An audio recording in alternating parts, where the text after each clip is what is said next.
What's going on, everybody? LK here today with Lord Mockrock. How's it going, guys? And today we're going to talk about some broken characters. But if you've noticed, a lot of the other collabs I've done, I've talked with a lot of people from traditional fighting games and Smash. So specifically, Mockrock is a Smash YouTuber. So I'm going to bring some of my greatest hits, you know what I'm saying, for some of these videos we've done. And I'm really looking forward to the stuff he's going to share. So yeah, okay, so I brought in two characters that you can't actually play anymore because they've been patched out for damn good reasons, I'm gonna say. Let's start with the actual, real, proper broken one here. So I want to tell the story of Smash 4 pre-patch Diddy Kong. Okay, so Diddy has been a ridiculously good character in basically every appearance he's ever made in Smash, and there are a lot of reasons for that. In Smash 4 in particular, forward air, this is an insanely good walling aerial for a non-sword character. It goes ridiculously far. It's got a disjoint for some reason, so its hitbox actually extends past the hurt box. It lingers for a long time. Like, look at how quick it is. It's ridiculous. You've got the banana peel. Everyone knows the tale of Diddy's banana peel. This is honestly just absurd. You have a projectile that trips people. But the main thing that made pre-patch Diddy the biggest menace that he was is this thing here. A simple down throw. So I'm going to show you what you can do with that down throw. This was called the hoo-ha. This is possibly the most famous combo in Smash history, certainly post-Melee. yeah, I was about to ask, is this the hoo-ha? Yeah, I believe. There we go. 125%, completely dead on the spot, no problem. And this is Ike, keep in mind. This is a heavyweight. I don't know, let's try 150. Hey, look at that, no problem, still connects. Let's go up a little bit more. Let's get a little bit more ambitious with it though, even. That's what we're here for, right? So I'm gonna go up to, let's say, I don't know, 175-ish. Yeah, absolutely, and I can just keep going with this. So Diddy Kong's down throw pre-patch, it has no knockback growth on it. It's absurd that they ever thought this was a thing. So I can go, like, let's say, I think if I go to around 200, is where it starts cutting off. Like, look at that. That is the percentage where a lot of moves kill. But the other big reason that this was so ridiculous is because of his up air. So this up air right here, this is stronger than Donkey Kong's, if my memory serves me right. So it just goes insanely hard for no real reason. It looks like a relatively simple aerial, right? And Diddy Kong, he's like a quick character. He's not like a heavyweight, but he hits like a heavyweight. So when Diddy Kong came out, I don't remember if he was considered the best character instantly because the 3DS, which I'm demonstrating this on, kind of had its own meta. So Bowser was considered a good character on the 3DS, and that's mostly just because people could barely control the game and they just picked the character that hit the hardest and punished mistakes the best. But certainly very early by the time Smash the Wii U came out, people figured out almost immediately that Diddy was just insane. So even taking away the hoo-ha, right, he's got the monkey flip, and he's got the banana. So the thing about the way that those two combine together is that if your opponent is shielding, because, you know, you want to shield against the banana, because if he hits the banana on you, he gets whatever he wants. This is a command grab. It beats shield, and he can throw it out while he's got a banana in his hand. So the thing that makes Diddy so interesting in my case, and the reason I really wanted to talk about him, is because he was nerfed so hard post-game, and he still ended up being one of the best characters. So that combo I was showing off there, the hoo-ha, that got nerfed 5 separate times. Wow. They made down throw not as good a combo throw anymore. They made his up air slower and not a viable kill move anymore. And they also made all of his grabs have a lot more lag on them. So if I go into the actual game as it's played nowadays, or was played until recently, Nintendo actually just shut off service at the time I was recording this. Pain. Okay, so then we come into the actual game as you're intending to play it. And let me try that simple combo that worked so effortlessly before. And you get nothing out of it, right? So you can borderline get it around the starting percentage there where it was just starting to kill Ike. But the thing is, that's already pushing it. And if I go up to some of those more extreme values that I was at before, 150-ish, like, it's a pipe dream, right? You don't even need to worry about like air dodge 50-50s or anything like that anymore. Now, again, as I was saying, what's interesting about this is that Diddy Kong is actually still a good character in Smash 4, like a really good character. That wasn't even all that got nerfed. That monkey flip, that broken command grab, that was nerfed several times. What an animation, by the way. It's kind of... yeah. I do an animation review series on my second channel, and that one scored high marks. Oh my god, dude. Yeah, that's something. Yeah, his fair damage got nerfed as well. It's still a good move, but it's not as good as it was pre-patch. His forward smash sends at a way more survivable angle now. You see it went way up and it actually killed him off the top instead of the side. But despite all that, Diddy's fundamental playstyle just continued to serve him well because Diddy with a banana peel in his hand is possibly the best neutral character in the game. It's a distance-based projectile where if it lands on you, it counts as a close quarters combat starter. No other character has anything that works to a fraction of the same degree as him. And the other thing that's really interesting about Diddy is he actually arguably benefited when Bayonetta, who is unanimously considered to be like heads and tails the best overall Smash 4 character, when she came into the game, he actually arguably got better because he was one of the only characters in Smash 4 who's considered to have an even matchup with her. So Bayonetta was broken for a lot of very well documented reasons, but one of the absolute main things that made her so ridiculous was Witch Time. It's a type of move called a counter. You know, you'd call it maybe a little bit of a parry situation or a reversal. It's much more ubiquitous in Smash, but very famous category of move, and this is by far the strongest one ever in the series, specifically the Smash 4 iteration. So I'm going to emphasize the clip I'm showing here. We have grand finals of a set that I believe took place in 2022, so well after Smash 4 is done. The Bayonetta counterplay is well established, how to try and get out of her combos is well established. The Diddy player obviously knows this, they're sitting in grand finals after all. Now, 17%, watch what happens when they trigger Witch Time a single time by being impatient. 17 is starting percents. What, you think he's gonna die here? Yeah, he's absolutely gonna die here. Yeah, classic Will It Kill clip. Shaking his head. Yeah, so Witch Time, right? It did this a lot, but the thing is, what made Diddy good, and what you see a lot more often in this set than not, is that he didn't actually need to take these kinds of risks because he has Banana. So Diddy can just run away, play neutral, hold Banana in his hand, and even if he whiffs in a situation like that, he still doesn't actually have to risk triggering Bayonetta's Witch Time. So that is a huge factor in the matchup. The other thing is that even though Diddy's throw combos were nerfed quite heavily, he still has good throw combos. And not only does he have good throw combos, he has throw combos that he can trigger off of Banana, and neither of these risk activating Witch Time. So the way that you tended to play Diddy at the highest level against Bayonetta, it wasn't a fun way to play necessarily, but you ran around, you played neutral, you grabbed, and you threw Banana. And that's pretty much it. And yeah, it was lame, but Bayonetta was so ubiquitous at top level, and Diddy was still so good into her that it arguably improved his overall prospects going into a tournament, which is why he's such an interesting case, because he's one of the hardest nerfed characters in any Smash game, and he's still arguably like second or third best character on the tier list even after all that. So that is an archetype that just survives, man. Like, Diddy, he has been through some stuff over the course of the games, but in Brawl, in Smash 4, and Ultimate, he's always made it work. So I actually think that's like such a perfect way to begin, because I mean I played Brawl also, so when I remember Smash 4 came out, they're like, yo, Diddy Kong's broken. I'm like, dude, again? Like, why? Like, why, you know? It's banana peel, man. Like, he's got a lot of good tools. Like, forward air, again, was also like a pretty ridiculous move, and his throw combos and all that, but all of that's just initiated by the pressure that banana peel creates. Like, his throw combos are helped out by so much by you having to shield, or you having to try and jump to avoid his banana, in which case you get hit by that forward air. Like, it all centers around what may be the single most consistently powerful projectile in the series. It's funny too that you mentioned that he was like one of the most nerfed characters in the game, because the character I want to show you is kind of similar story, not totally the same, kind of similar story. So for, you know, regular LK viewers, you already know, I don't think you've ever seen this character before, so I have to show you her, even though I've talked about her quite a bit in the past. I see something. I have no idea who this is.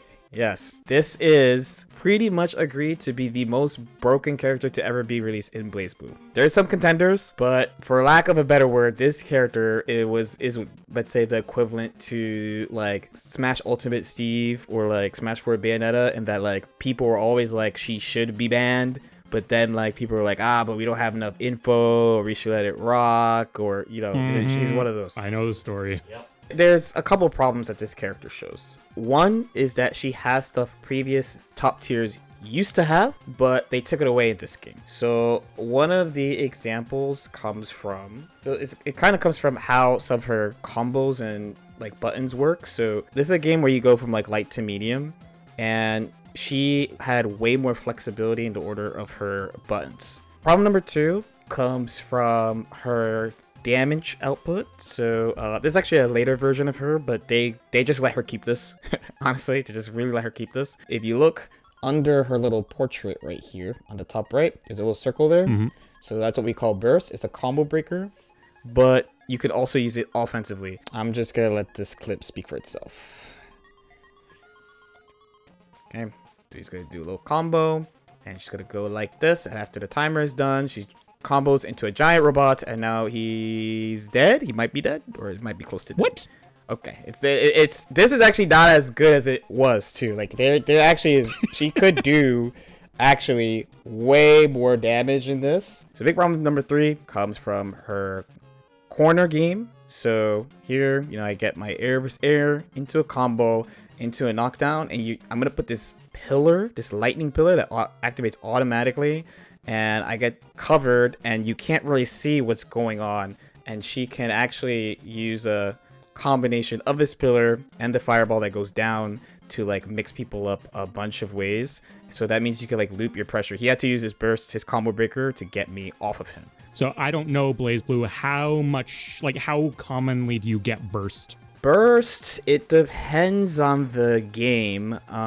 In this game, at her best, I would say you probably will get to burst twice in a game. So if it's like 2 rounds to win, then you probably get 2 bursts, probably. So that's a big resource to be burning just to be getting away from what looks like a pretty simple resource for her. Yeah, and it's not a resource. You literally, this is not a resource. You just do it. Like some characters have like resources they manage. This is a thing that you just do. The only thing that matters is it already somewhere else on the screen or not? That's the only management. So like in your that's just a move she it's gets. just a move that you do. It's a move that you do that you just have to take this. I even messed up. I messed up the thing I wanted to do, but it doesn't matter because the fireball's coming, and then we just move it with it anyway, and he has to burst. It just covers everything. The next issue is that she plays well in all ranges. So kind of like let's say I'm gonna use melee because it's easier for me because like that's the game I put the most time into. But like let's say Martha's kind of like an in fighter or like a mid-ish range fighter because he has like really good normals, right? But then a character like Falco can play full screen, he can play mid range, he can play close. So being able to play at any range is really valuable in like any game. So it's same in this game. So not all characters in this game are good at playing at all ranges. There's some characters that are just infighters. There's some characters that play at mid-range. She plays at all ranges, so there's always something that she can do. So in this clip, no matter where I'm at, like I'm like super high on top of the screen, there's something I could do.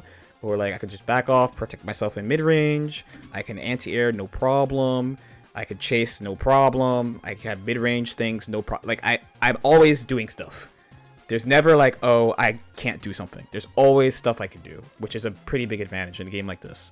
Like, I don't know who this character is. Like, this is the first time I've ever seen her. What are her weaknesses supposed to be? Because, like, you're showing me a small character with the range of a zoner and the damage output of a grappler. Like, what's supposed to be wrong with her exactly? There's still a couple of more good things about playing this character. I was not telling you. There's actually more. There's actually more. I'm actually not done actually with all the good stuff about her. She actually has a really busted mix-up game, so it's not just the knockdown that she could do. Imagine if I don't troll and mix her up. No. I was hoping that I was gonna do something cool. So that's all like stuff that makes a top tier we basically talked about, right? They basically let her keep most of the stuff that I told you about, maybe like tweaked it a couple of ways or like adjusted how you could do things. So the next 2 things they nerfed bad, like big time. So the first thing is going to be about the move I'm going to do. Waiting for me to do the move. Okay. I put a little icon out there. It's called a graviton. And you notice how like I'm up here, I put the thing down. Here's the concept of what this move does. So there's a character in this game called Iron Tiger. He's been in the game since the game came out. Every character has a unique ability, right? So in Smash, it's like, oh, they try to make it like how the character was in their game, right? Like Bayonetta has Wish Time, Link has like items like Bomb Arrow, right? So in BlazBlue, every character has a special ability that's on one button. It's called the drive. So the main character, he has a thing where he can steal a little bit of your life with his drive button. There's a character that freezes you. Iron Tiger's special ability is that if he hits you with his D button attacks, then he'll magnetize you. So he's like a big body. So he's a slow character, but he could pull you back at him if he hits you for move first. Sounds pretty good. It's okay, by the way. It's alright. It's not too crazy. So in the story, she made Tiger. So she has the same ability as him, but what she does is she sets these basically mines anywhere you want on the screen based on how you input the drive button. And when they're active, the opponent gets pulled at it. And when you activate it, the opponent goes flying, or they have to block like a little explosion. So I use it here to combo right here. And you see how like he keeps getting like dragged into it, but it also affects his movement too. So like the reason why he looks so weird right now is because he's affected by magnetism, by me repelling him. The magnet's repelling him right now. That is off screen. I activated this a while ago. See, the little yellow thing means I activated it. Yeah, okay. So he tried to use his special move. He's like Spider-Man, this character. That's his whole concept. He's supposed to be like Spider-Man. Okay. But his movement is all screwed up by the magnetism I left on the screen. And I'm able to hit him way easier. So he actually can't move. But I also can use it in combos. Because I used it, popped in a combo. So this move is like incredibly flexible because there's a lot of movement characters. Anyone who's played BlazBlue, who's played this game, will see this clip of this character flying at me and be like, yo, what happened? And it's because of the magnet. Like, he's supposed to go over me. He's not supposed to go bouncing back like that. So I was going to say, is this as unfun and toxic as it sounds? Because this seems atrocious the way you're describing it. Yeah, so it messes with a lot of characters' playstyles. There are many, many mobility characters, and also mobility characters were incredibly powerful in this version. And then she came out, and then a lot of it went crazy. Similar to Diddy Kong, actually, there is one character who I actually also played. There's a werewolf character. His name's Valkenhayn. I love him very much. He is the only character who stood a chance against Kokonoe. And it's like 5.5 in her favor instead of her winning like 6.5. But that's not all of it. There's actually one more reason why this character... Oh my god, there's more. There's one more thing. There's one more thing, and I had to go back because I did it in this round. I didn't realize it. So she has a super move. She has the best super of all time in BlazBlue. There's a bunch of supers in this game over the years that are really, really, really broken, actually. And I've gotten the pleasure of using some of these, but this one is the best, for sure. This one is the best. Okay, there it is. What does that look like to you? I'm struggling to... Wait. Okay, you're going to need to explain this to me. I'm not even sure what I'm looking at. Basically, she has a super. She has two supers. She has one that's a super fireball, where she yells, super fireball, and you combo with it. And she has this super. This is the black hole super. This is it's just unblockable. What? Yeah, like a real black hole. You can't block a black hole, so it's a black hole. And you can combo off it, and there's literally nothing you can do. There's basically... So, to my memory... There is very, very, very, very, very, very few escapes to this, and many of the characters that are good at getting out of stuff in a unique way can't get out of this. So your game plan is to hit them, you build the meter for the super, and then you just do that and you win. And then you beat everybody. I was going to say, that does not seem slow enough to be unblockable in that kind of context. Like, I obviously don't play BlazBlue. I don't really know what the power ceiling is for like a typical character, but I can't see a world where that's not insane just from a conceptual standpoint. Mm-hmm. By the way, technically there's one more thing that's broken about this character. Oh my god. Technically, because so this is tournament footage. This is a very fun story I like telling on this stream about. This is the last tournament of this patch. I was basically telling people, because some people who never played BlazBlue but played other fighting games picked up the game and played Kokonoe, and people were like, man, like, it's so cool that all these people who don't play are playing the game. And I'm like, all right, we're arguing about bans, but then you're letting other players cook. But then when I play Kokonoe, I'm a scrub, and I won this tournament only dropping one game. So I was like, either she's really broken and we should have banned her, or I'm nasty. Because I only play Kokonoe the whole tournament. I never do that. I usually play Valkenhayn, my werewolf friend, that I very, very, very, very much love. And this tournament ended in a great way, exactly how you think, now that you know what's broken about Kokonoe. So we get our little combo here into the black hole. Black hole into patch, basically. Black hole into patch. And he tried to escape. It might be a little hard to see, but he actually tried to get out. He tried to get out of this. The last broken thing about this is that if you have good execution, you actually could do like 70% of their life.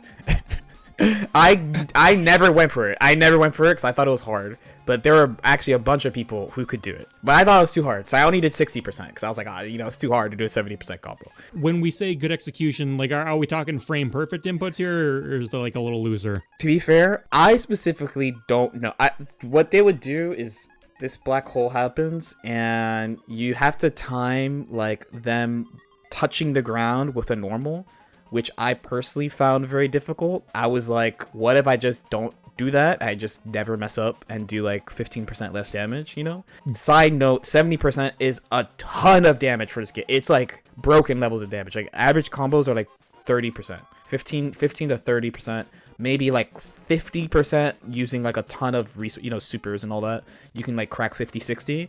So 70 off a move you literally can't is just unblockable. 70% damage. Wait, what's the counterplay? There's some characters who this game has a rolling system. Again, he actually tried to do it. You try to like roll forward and then do something that advances you more. But depending on your character, it's really difficult. Most characters can't really can't do anything about this. It requires no setup. You literally just knock them down and then you do it. And then you just put them in a black hole and you win.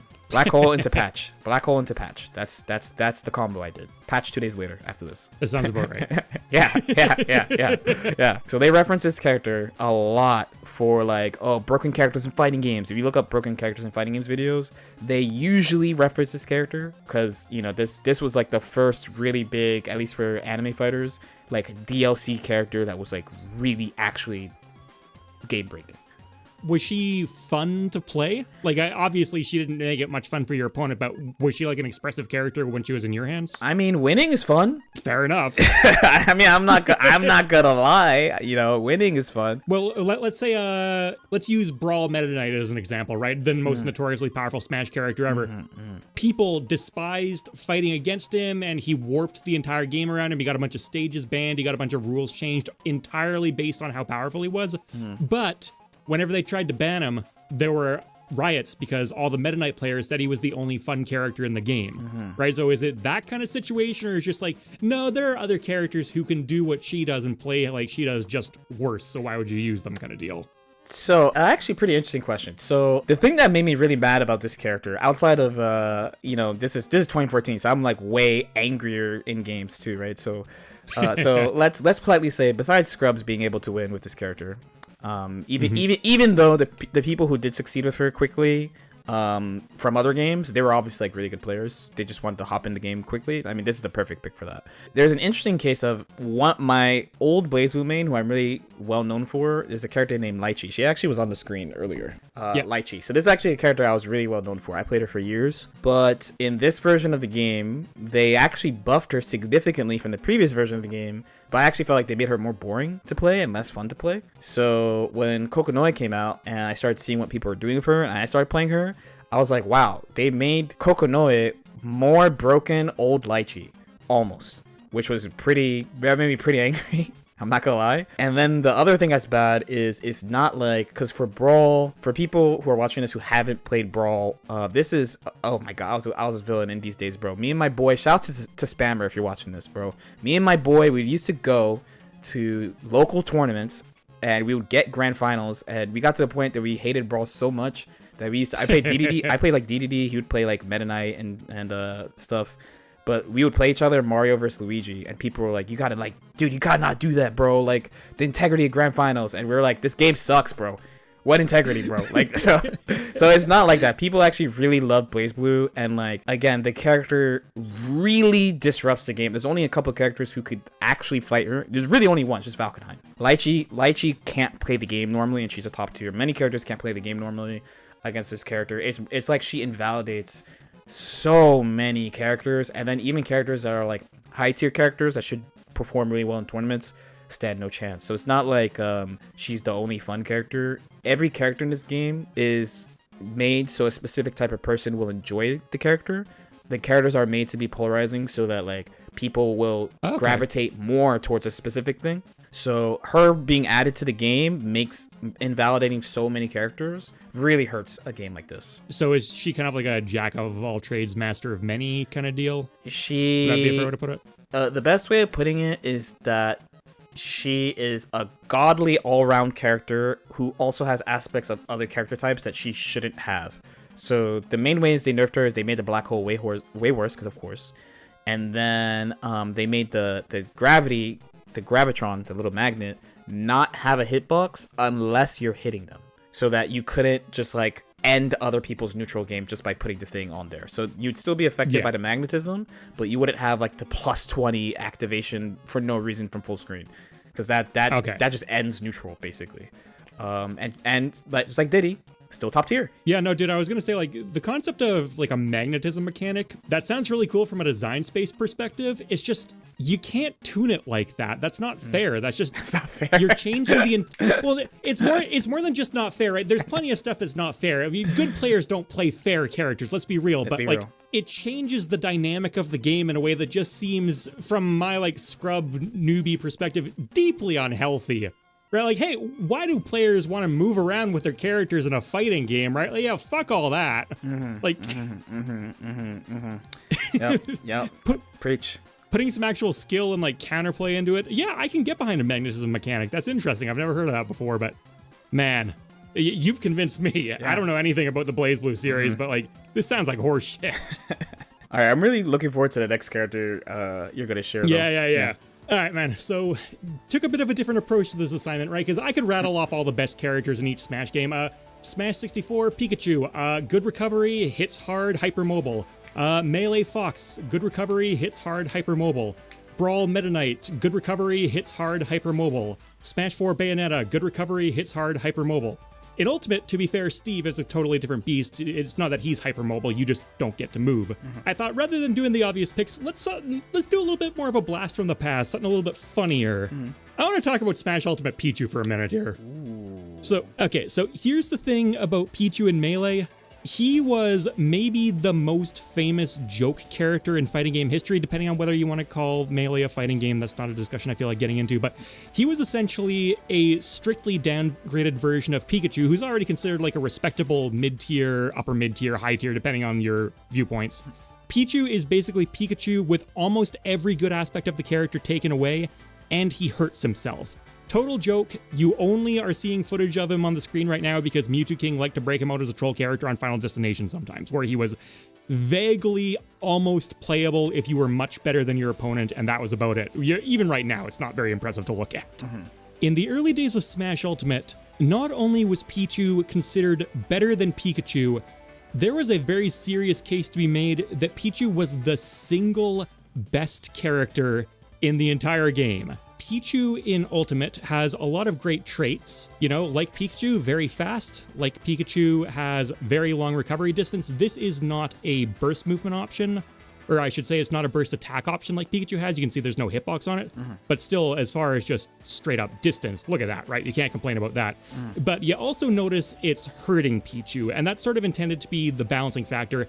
Any move that Pichu has that uses electricity does self-damage to it. That's a very famous trait of the character, but the thing is, it's not at all enough to compensate for how ridiculously explosive Pichu's damage output is. Especially this move here, forward tilt. This move, pre-release, or I should say in the early days of release, I don't know what they were thinking with this. 125, Incineroar is one of the heavier characters in the game. Not even close to surviving it, right? And this thing you can just throw it without a care in the world. If it hits shield, it's not even that unsafe. If it whiffs, it's not even that unsafe. It was legitimately one of the best moves and like ridiculously strong moves that made no sense ever seen in the series. Like, look at this, it's his little foot flick.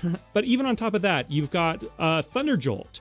This is one of the most insane projectiles that's ever been seen in the series. You can get combos off this. You can approach behind this. This did everything. This is your neutral, right? So there was a time period where Pichu was just this impossible little demon who is tiny, so you can't hit him, and he can run away from you all he wants because he's super fast and is one of the game's best, stickiest projectiles. I didn't even mention, by the way, that you can have 2 Thunder Jolts out at a time. So Pichu can just basically play the game however he wants. He dictates neutral, he kills you on a whim, and he gets so incredibly high reward out of so little effort. So to give an example, Pichu had incredibly basic, just bread and butter stuff like this, right? Up tilt, look at how high Incineroar's percentage is, and look at how little distance that goes. So then Pichu also has stuff like Thunder. which is a great just overall coverage move. But then if Pichu hits it on his body, it's this insanely powerful hitbox, right? So if you put those two together, it doesn't take a genius to go, oh, I've got combo moves that send them nowhere, down tilt sends them nowhere, up throw sends them nowhere, up tilt sends them nowhere. And then I've got a full body kill move, so okay, I'm just gonna put those two together. It's such an obvious thought process. Pichu's game plan was just dictated for the player in a way that almost no characters were back then. So as a result, like, it's so obvious and easy to do. So for perspective, back in the Smash 4 days, Pikachu players were doing radical changed control schemes just to try and get some semblance of an up throw thunder kill confirm. And then Pichu just waltzes into Ultimate, and he just sort of gets to do it. There's very little decision making involved other than knowing your percent ranges. So Pichu's tech skill is almost non-existent, because if I go to a lower percent here, like this kind of stuff, down tilt, up tilt, that's easy to do, right? I'm literally doing two inputs, and I'm not even doing, like, I'm not a Pichu player at all, but this is the basis for so much of his combo game. Just, it's all stuff like that, right? It's like landing up air into, I don't know, landing up air into down air. Like, all of his moves chain into each other, and you basically just have free range to do whatever you want. And this was still in an era where characters weren't able to do that. So that's what I mean when I say that the effort you put into Pichu did not really line up with the payoff that you got from him. Like, he was incredibly low barrier, high reward. Now, Pichu does have some obvious flaws. Like I said, he self-damages, and he's also an extremely light character. And being an extremely light character means that he gets cheesed more than basically anyone else in the game, right? That's just sort of the nature of the beast. He is the ultimate glass cannon. But those just weren't big enough detriments. So for a while, Pichu was a menace, right? People hated fighting Pichu as well. Like, the joke of him being, oh, it's a, like, you know, lame clone character from Melee, and now he's really good. Ah, how funny. That wore off real fast, and you just had this nasty little rat who you couldn't hit and killed you ridiculously early. It was dumb. So I think for the health of the game, it made sense to nerf Pichu, but they nerfed Pichu. Really? Like, oh, Pichu got obliterated. He got thrown under the bus harder than basically any other Smash character I can think of. Wow. Okay, so the big thing, like probably the most notable thing from just like a first glance, is his forward tilt. This move, one of the most demonic moves in Smash Ultimate. Around the same range we were looking at before, where this cleanly killed Incineroar, and oh, that's tragic. And keep in mind, they actually nerfed this, and then they buffed Pichu later into the game's life to give some of its power back. Wow. But it was still just a shadow of its former self, right? Like, it's not even the same move anymore. Part of me almost wants to say that's a shame, because it was so iconic in the Ultimate world. It's like, it's so funny to look at. It's part of the joke. But I think for the health of the game, a character that does this and moves around like this, you know, that maybe wasn't the best thing to have. There were some other changes too, though. So Pichu, the self-damage mechanic only applies to the electric moves, right? If I do back air, that one puts self-damage on me. If I do neutral air, that one doesn't. A lot of Pichu's moves originally didn't do very much self-damage to him at all. And then some of those, well, I shouldn't even say some of those, basically all of those had their self-damage increased substantially. And then later on, like how they gave some of Forward Tilt's power back, they gave a lot of his electric moves their old self-damage. But one notable example where they didn't do that is Thunder Jolt. So this one still stacks quite a bit of damage onto Pichu every time.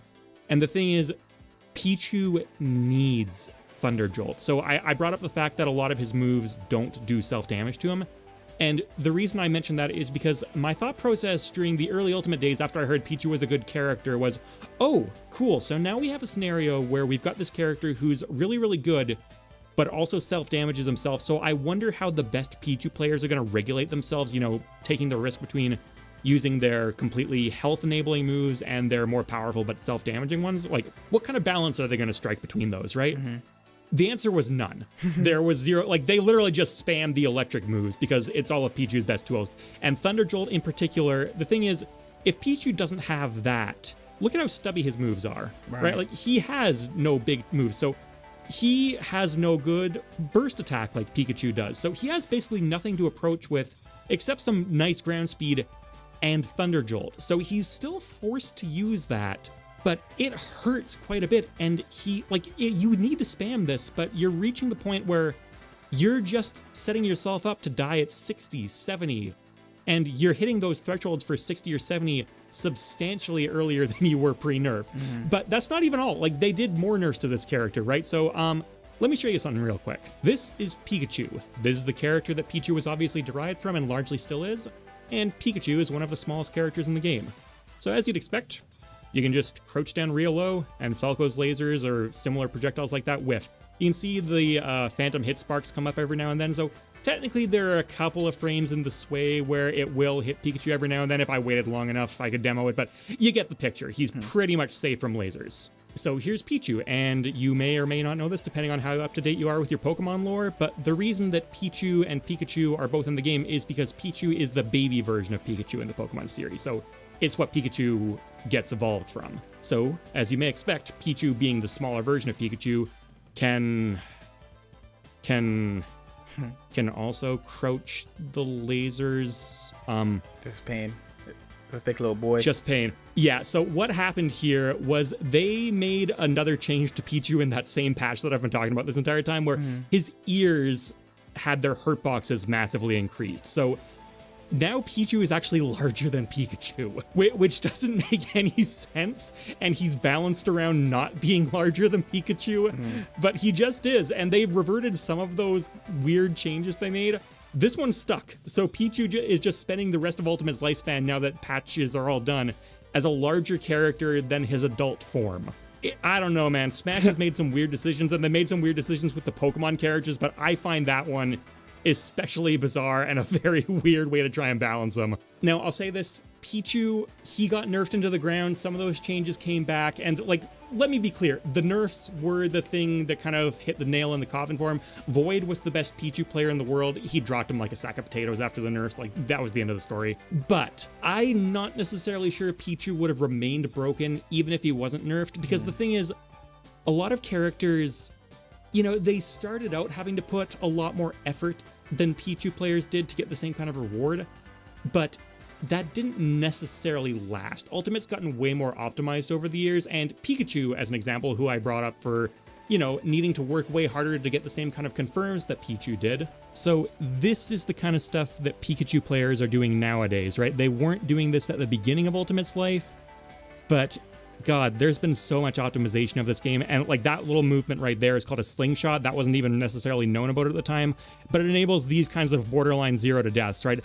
And the thing is, a lot of characters have stuff like that, so a lot of the roster now has damage output and kill power that rivals Pichu pretty comfortably, but they're also not going to get cheesed as often, right? They have much better weight is the main thing. Pichu is such a featherweight that even a lot of moves that you wouldn't even really consider kill moves just straight up work on him. Martha and Lucina's up throws were nerfed substantially coming into Ultimate. You don't often see them used, but against any Pichu matchup, they regularly rely on them. His recovery is extremely vulnerable, as you can see right there. So there's a concept in Ultimate called 2 frames where you, every time you try to grab a ledge, there are 2 particular frames where you can actually still be hit in your ledge grab animation.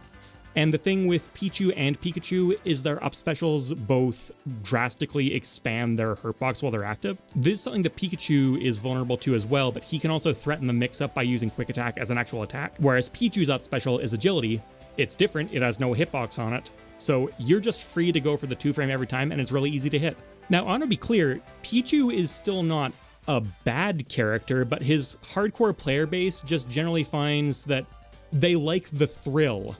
Right? There's something about that high-octane live and die by the sword kind of playstyle that speaks to them, but his meta relevance has basically disappeared, which in some ways I think is a bit of a shame, even if the joke of haha, Melee's worst character, or one of Melee's worst characters, is suddenly one of the best characters, if not the best character in the game. The novelty of that probably wouldn't have lasted from 2018 to 2024, but as a huge longtime fan of the Smash series, I've been playing it since the first game, I love that there was this one little band where the tiny rodent was just allowed to be considered insanely broken. That's one of my favorite aspects that the Smash series has ever had.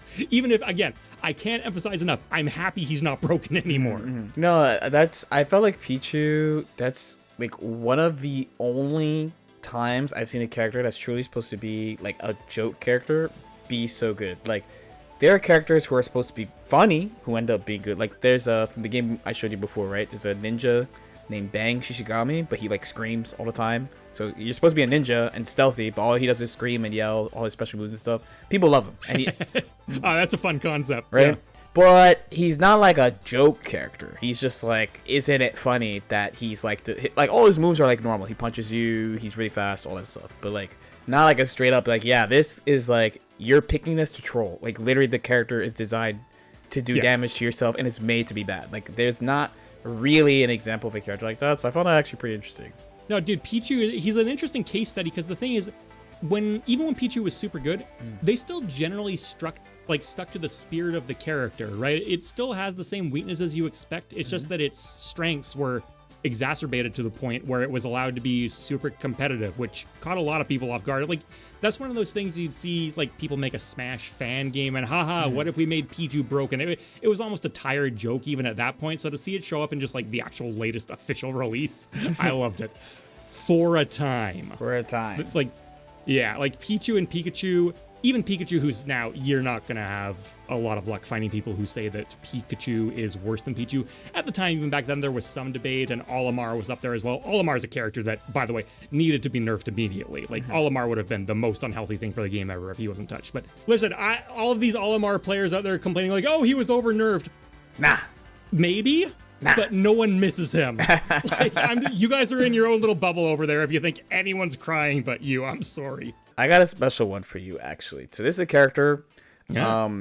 So the theme, the two characters I picked, they have a theme of like people actually really like putting. So the first character I showed you, she gets pretty commonly referenced in like banned fighting game characters videos, right? This other character I'm about to show you, he's never referenced. They actually reference another character who came later a lot, but I'll get into kind of why I'm a little surprised about this. Yes. Okay, I know where you're going with this, I think. Yes, this is GT Goku from Dragon Ball FighterZ. So the main reason why I picked him is because there's actually a character that came out much later. So funny enough that we're talking about Smash, the last DLC character for Dragon Ball FighterZ, people also said really ruined the game, and her name's LabCoat21, who, by the way, low-key, I'm talking about this in a later video that I'm recording like a couple days.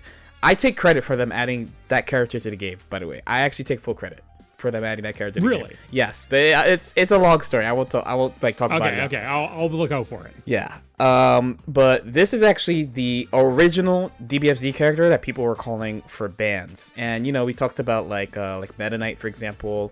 And I've been just like researching just characters that have been almost banned, actually banned, for both this video and for like another video.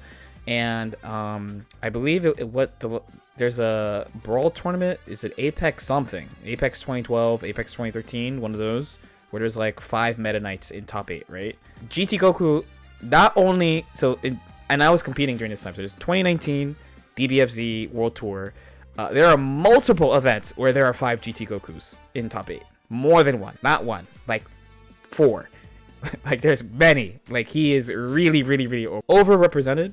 The one that they use for LabCoat21, there's a tournament where 7 people used her in top 8. On the top 8. I was really looking for one for GT Goku because I was like, I know there's one like that for GT Goku. I wanted to do some more digging. So first, I want to talk about what makes him so silly. Because again, he is actually the first character. Starting from him, every season of Dragon Ball after that had one character where people were like, this character has to be banned. But he's the OG. Number one, which seems to be a theme of this video. Can you see him? Barely. Yeah. He's incredibly small. He's very, very, very, very small. I mean, he is also next to one of the biggest characters in the game. That's Dragon Ball Super Broly. Instead of like the old school Broly, this is like from the movie. So he's a huge character in comparison. But like many of the characters we talked about today, this character is small. It is actually a very huge advantage in this version of the game because there was discussion, but that, by the way, I did not agree with, that playing a tall character was a big disadvantage because you're exposed to certain 50-50s that other characters are not. So it is definitely an advantage to obviously not be exposed to 50-50s, you know? Obviously it's good to not have to worry about one, but this line of thinking made it so that people picked from a really small group of characters because they were so worried about this type of mix-up that only works on taller characters. So if you pick him, you don't have to worry about that. So thing number 2 is that he has, because he's so small, he also has really good lunging attacks. So the combination of him being small and him jumping at you is really, really strong. So in this example here, he brings out GT Goku, and I try to counterattack, right? Notice we're both facing a really funky way, and then this happens. Boop. Because he's so small. He's so small, but he jumped forward, and I swung into it. And now he gets a combo. And now he gets a combo. There we go. Okay, Bang. just go to town. Yes. Then number 3 is that he actually has good mix-ups on his own. He, just because of his size and how he does things, he's able to do mix-ups. But also, he's able to do a really special type of mix-up that they took away from many characters in the game. So you might actually remember when I talked about Kokonoe, the previous character, I'm like, oh, they gave her some things that they took away from a lot of characters. So one of the biggest things about Dragon Ball FighterZ Season 1 was characters using big cinematic attacks. They're called level 3s because it costs 3 meters, and using mix-ups off that because you couldn't vary your wake up. The Smash equivalent would be like the forced reset when you jab somebody who doesn't tech and they're forced to get up. But instead of like having to like do a trick to do it, it's just a move that just forces that pretty much. Obviously really valuable, super valuable in this game to actually get someone to sit there and block for a sec, because without that there's all sorts of ways you can get up and you can vary all sorts of things. So they nerfed many characters, including popular characters, level 3s, and they also nerfed, like, there was all sorts of cool tricks where you could pull people out the corner and like all this stuff. So they nerfed that. And then in this clip here, I start with, again, remember, he's small and has lunging attacks. So here I lunge, ha ha ha, and now I get to combo. And now I'm going to combo into Goku, and I'm going to toss him over here, and 1, 2, Spirit Bomb.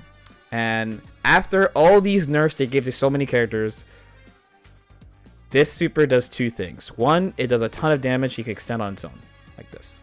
So he had about 75%, and he is dead from 1 assist and some meter, because he just got hit by a lunge you can't see.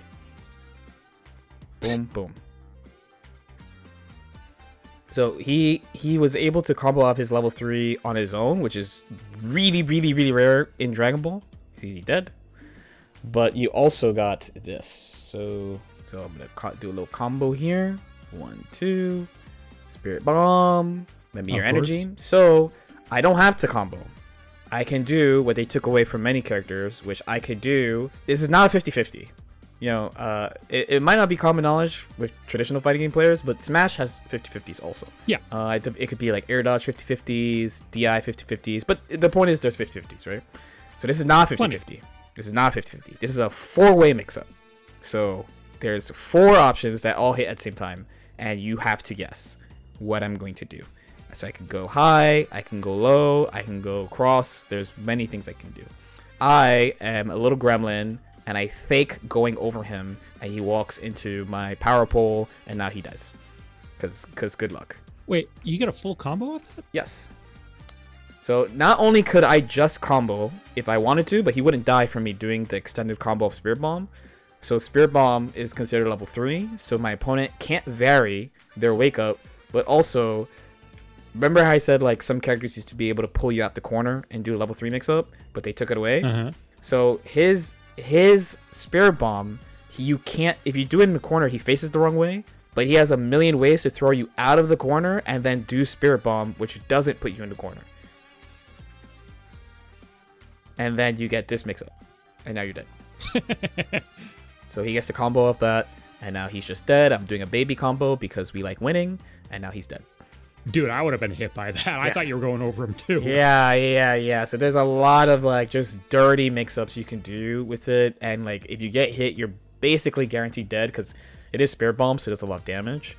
Because of this, he enabled, depending on who you talk to, degenerate strategies. I came up with this team concept at the end of near the end of season 2. There's a way that you can force characters off the screen. Like if you hit somebody, you could force them to swap characters. It's called Snapback, and it was pretty popular in season 1, but it started getting really out of control in season 2. There started being a lot of strategies where remember how I mentioned like when you knock someone down in Dragon Ball, they can like vary their wake up and make it really hard for you to pin them down unless you do level 3. Yep. The biggest thing about Snapback is when you did it to somebody, they came in from the air, so they always would come in at the same time, and you're locked out of using your assist for like 8 seconds, right? So it's a pretty bad situation to be in, and a lot of people use this strategy, and it's one of the reasons why people don't like tall characters, because you could do like special 50-50s in those situations. The problem with that was people didn't optimize it, so they would just do it a lot, and then they would build a lot of meter, and then they'll use the meter later to kill. I was like, what if I hit someone at the start of the round with a character that builds a lot of meter and does a lot of damage, and I snap back them, and then hit them again and killed them with GT Goku. So that's where this team was born. So this team's concept is that you hit them with Team Gohan, who does a lot of damage and builds a lot of meter, and you force them out. So I'm going to switch into the tall character. And now, even though I used both my assists, there was a technique that was found that you could do unseeable 50-50s from Snapback called Universal Fuzzy, which I just did. I don't need an assist to do this. It did take some execution and practice, but I hit it. So now I'm going to do the combo. There's nothing you can do. So I'm going to build a bunch of meter again, and then I'm going to swap out to the original character. So now this is the pain point. He has 2 options. Block the mix-up, guess wrong, die, and then in Dragon Ball it's really hard to come back. Or try to use the comeback mechanic, but his comeback mechanic is going to last 6 seconds. It's called Sparking. It's going to last for 6 seconds because he has his whole team. And it's going to run out before his assists come back, because the assists come back in 8 seconds. What do you think he's gonna do? You're breaking my brain a little bit with this, man. It's a lot. I have no idea. Show me. Yes. Show me. He is definitely not going to take it. He's going to try to use the comeback mechanic. Okay. And that is the goal. The goal is to force out the comeback mechanic so that they can't come back. You see, what I thought you were about to say was he's not going to do it. Yeah. Okay. Because this person, this person has played me before, so he knows exactly what I'm trying to do. Because if you don't do this and you guess wrong on the 50-50, you die. So, but he still has to play without his assists. And by the way, something else you might have noticed, GT Goku's not on the screen right now. The whole reason, this is one of the reasons why he's so stupid.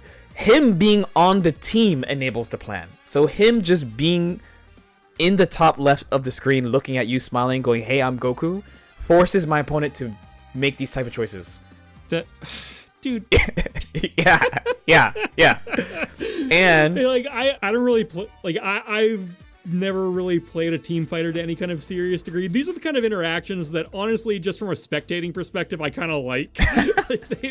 They're fun from the outside looking in, but yeah, that's kind of crap. I will say, like, once I started getting really good at this, I play people in tournament. When I beat them, they're like, "Dude, you can't think you're good at this game doing that." I'm like, "Yeah, I do."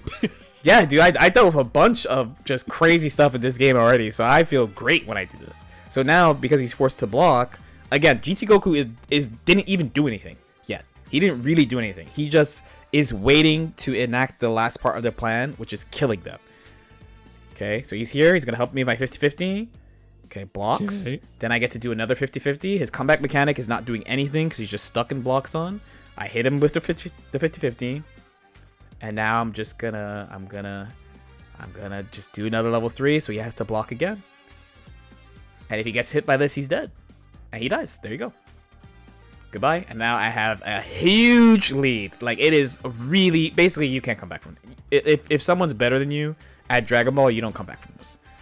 He was basically he had almost full health at the start of that sequence. He had full health. I hit him at the start of the round. Oh my god, that entire thing was part of this? Yeah, so at the beginning of this round 1 fight, I hit him right away, and then all of that stuff you just saw happened. You're not kidding. No. This once I built this out, after a couple of months, a lot of like people in my region was like, they're pretty sure this is the best team in the game in that season. Were they right? Yeah, I agree. 100%. It is really, really, really strong. And there's still actually one more thing that's really broken about GT Goku that I didn't talk about yet. Jesus Christ, man.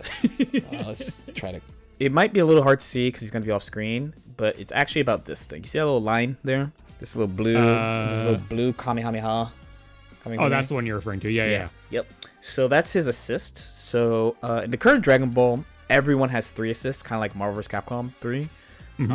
But when the game came out, everyone had 1 assist. So many people believe that Kamehameha style assists, so beam style assists, were the best. But the one thing about them was that you could jump over them, right? Because everyone fires them forward. GT Goku's, he fires it up. And at this time, it was considered incredibly broken because nobody had an assist like that where they just cut off diagonal. The game is a lot about jumping and flying, and not the anti-airs in the game are actual good ones are incredibly rare, like really rare. So having an assist, so not your character, but an assist do the anti-air for you at this time was considered incredibly powerful. Here's a pretty perfect example. So jumping is just really good at Dragon Ball. Like words cannot describe how good jumping is in Dragon Ball. It's actually a lot like Smash. You can control your air momentum if you super jump. You can float. You can fast fall. Like all the similar type of things, right? And usually it's really hard to chase people up there, especially at this time, because people were not good at it. 2, there's not a lot of anti-air options that are unique and good. So camping is actually really strong in this game. So having a character that does this, like, look, it's perfectly angled for where he's at. And when you now that I can see it from the ground, yeah. And if you block this, 2 things happen. Either I can run under you and 50-50 you that way, or you're forced to the ground, like a 50-50 you when you land on the ground. He barely got over it, but by using his double jump option, he greatly restricts your options. So when a normal beam, you just jump once and you have like a million options. But if you jump over the GT Goku beam while you're already in the air, you lose a ton of options. So now I could just sit here and take like no risks and just like back off until I get him back. So he's like the whole package. He's got neutral, he's got mix-ups he's not supposed to have, he does too much damage, he enables super powerful game plans, and then on top of that, he has a tool that like nobody really has also in the anti-air assist. That's my goal. I love him. People used to call him a rat, and I used to get really mad. I was like, that's my friend, bro. I'm not about Dude, that. he kind of looks like a rat. Dude, no, he doesn't. That's my friend. Dragon Ball is a game about friends. Dragon Ball Friends, now Dragon Ball Fighters. And GT Goku is one of my best friends in this game. He literally physically looks like a rat. That's so mean. Is all I'm saying. That's so mean. Well, so is he. You've spent the last 20 minutes telling me how mean he is. He's dope. No, that's dope. So like the thing with him, so people are calling for him to be banned, by the way. One of the top players of the game, maybe in like a month or 2 after he came out, he was like, we should ban him. And the devs actually were like, for a year, they're like, we're not patching this game for a whole year. But the game changed a lot in that period. But the mainstay of this patch was people using GT Goku. And like I mentioned before, there were multiple high-profile tournaments, like World Tours events, where there were 5 or 6 GT Goku players in top 8. Like he just helps everybody, and he's really ridiculous. So, and then since then, there have been a couple of other characters like that, but he's the OG, and like I feel like people don't talk about him anymore, and like that's my bro. That's my little bro. How popularized did your team that you were talking about get? Like, was that ever the dominant team just across the game in general? Or is he so infamous because he helped other teams out too just as much? So he's so infamous because it really did not matter what team you put him on. Like he's one of those characters, and this game is really not made for that. So if there's a character who helps many characters, like actually SSJ Goku, like Super Saiyan Goku, helps a ton of characters too, but he's not like broken. Like he's really good, but he doesn't have like cheap stuff. He's just like, oh, he has a great assist, he does a lot of damage, and he's got like good normals, and like that's it. Like he doesn't have anything crazy. Where GT Goku has all that stuff and then all the extra broken stuff too. And he is just a team that you'd be like, man, I don't think I could put Super Saiyan Goku on here. You could definitely put GT Goku on there. Like, no problem. You could put GT Goku on there. It's hard to say that there was, like, a specific team that everyone was playing. The problem that people had was it didn't matter what you were playing. You could add him. That's, like, Nerf 101 territory. And like I said, there's a couple other characters they added after in later seasons that also have that property of like, well, if you put this character on the team, your team is just better. My team that I made is just the absolute extreme of this, of like, this team is made to kill. Like, it's made to win world championships. It's made to murder people, because it's really, really made to murder people. But since I played Team Gohan, that's an example of a character who was really underrated, who ended up being considered like the second or third best character in the game by the end of the patch, just from like people figuring him out. So I didn't have a lot of time on him compared to like GT Goku and SSJ Goku. Yeah. You say that they all have 3 assists now. Did more of them get that anti-air beam, or is that still a him thing? Yes. So very interesting question, by the way. One of the really, it's funny because like sometimes you talk about games, like you mentioned, like, why is Pichu bigger than Pikachu? That doesn't make any sense. So the Galaxy Brain thing they did with the 3 assists was they made sure every character had one type of assist that was considered meta in the past, if that makes sense.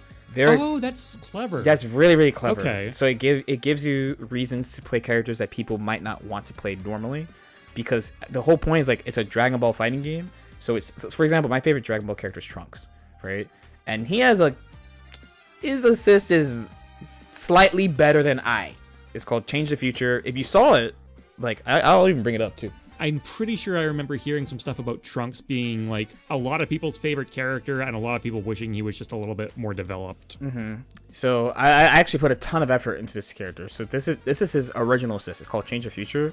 It looks amazing, right? It looks huge. Yeah. Fun move to use.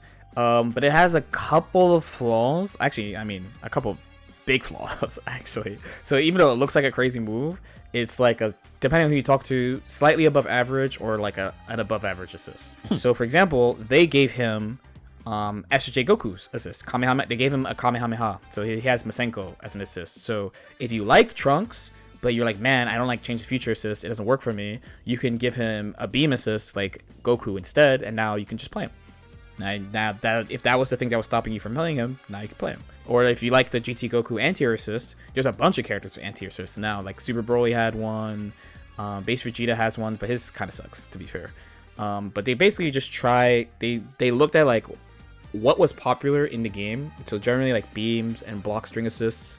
Like Kid Buu has a block string assist that keeps you locked down for a really long time. And they just were like, okay, instead of like making brand new moves just for the assists, we will make people's assists like the most popular thing so that people can play the characters that they like. Now, I actually really praised them when they did that. I love flaming this game, but it's one of the best things by far they did in the entire game was do that, because it lets people play so many more characters. So many more characters than like, then in season 1, there's only like 6 characters really. And in season 2, it opened up to like 11 or 12. But in season 3, people are like, dude, what do you play? Like who do you play? It's so much harder to pick who to play besides like one broken character we won't talk about today. That's a good scenario though. Yeah. Honestly, that's one of the things that I really like about Ultimate as well, right? Is like they have 80 something characters in the game now.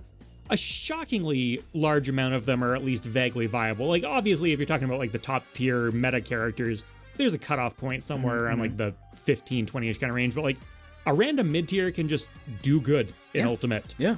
It's honestly one of my favorite aspects. Probably a Japanese random mid-tier, but you know, you'll see the other random ones out there too, but like I like character diversity just as someone who has followed fighting games, platform fighters in particular in my case, but you know, I've dabbled in some traditional fighters over the years. I just like matchups. Like it's just, I don't know, it tickles my brain. It's one of my favorite parts of this genre. Like I hate Dittos with a passion because I just like seeing different tools pitted against each other, and the more you shake that up, generally speaking, the happier I am. I know some people are kind of like, this game has too many characters you can play. It's impossible to learn all these matchups at that kind of level. It's like, sure, but I'm not necessarily saying you're wrong, but I am saying I don't care. I'll happily be rolled by some character I've never even tried to fight before. That happened at the last tournament I went to this week. I've never fought a good Bayo player before. Like Smash Ultimate Bayo is not particularly common anymore.